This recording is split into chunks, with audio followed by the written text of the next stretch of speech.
মাধববাবু, গোটা বাংলা আপনাকে আজকে লাইভ দেখছে, কি বলবেন লোকসভা ভোটের এই বিপুল জয়?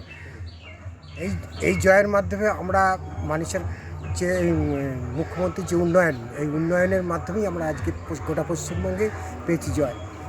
সামনের বিধানসভায় 26 যে বিধানসভা আসছে, এই বিধানসভাতেও আমরা আরও বেশি পরিমাণ আমরা জয় পাবো। দাদা, একটা প্রশ্ন কিন্তু থেকেই যাচ্ছে, যারা এই রোদ্দে গরমে এই তীব্র দাবদাহ, যারা কর্মীরা, যারা আপনার সঙ্গে সব সময় ছিলেন, তাদের জন্য কি বলবেন একটু যদি বলেন? তাদের যারা গরমে আমাদের সঙ্গে থেকেছে তাদের জন্য আমরাও চিন্তাভাবনা করছি।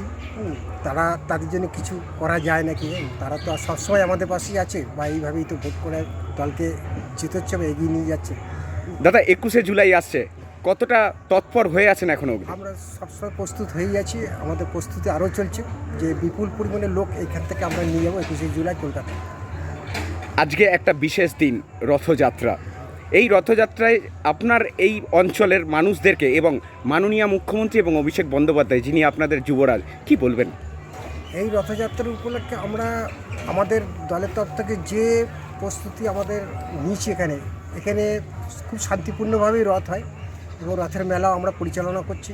রথ কমিটি এবং মেলা কমিটি দুই পক্ষের থেকে আমরা এখানে মেলাও খুব সুন্দরভাবে এবছরে আরও জাঁকজমক সম্পূর্ণভাবেই আমরা মেলা বসিয়েছি এবং রথোৎসবও খুব সুন্দরভাবেই এবং শান্তিপূর্ণভাবেই হবে।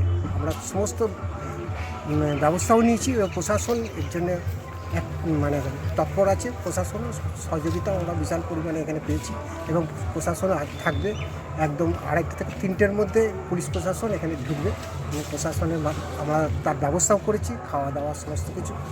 এবং মাননীয় মুখ্যমন্ত্রীর ইয়েতেই এখানে মন্দির হয়েছে, আমাদের যে রথের মন্দির সেটা সরকারিভাবেই হয়েছে এবং এখানকার রাস্তাঘাট পথশ্রী প্রকল্পের মাধ্যমে প্রচুর পরিমাণে রাস্তাঘাট, যেগুলো ছিল না আগে, ব্রিজ থেকে ঢালাই সমস্ত কিছু হয়ে আছে। পঞ্চায়েত মানে উন্নয়নের নিরিখে এটা এগিয়ে আছে আপনার অঞ্চল। কি অঞ্চলের নাম একটু যদি বলেন? তিগনগর 1 অঞ্চল। ধন্যবাদ, অসংখ্য অসংখ্য ধন্যবাদ।